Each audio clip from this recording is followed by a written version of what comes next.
Kabar mengejutkan datang dari pedangdut Rizky Da. Pasalnya, ia diam-diam menggugat cerai sang istri, Nadia Mustika Rahayu.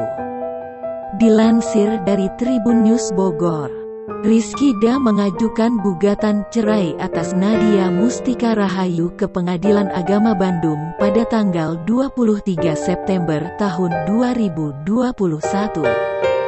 Padahal di pertengahan tahun 2021, Rizky Da dan Nadia Mustika kabarnya sudah rujuk. Namun, kabar gugatan cerai Rizky Da terhadap Nadia Mustika justru mengemuka.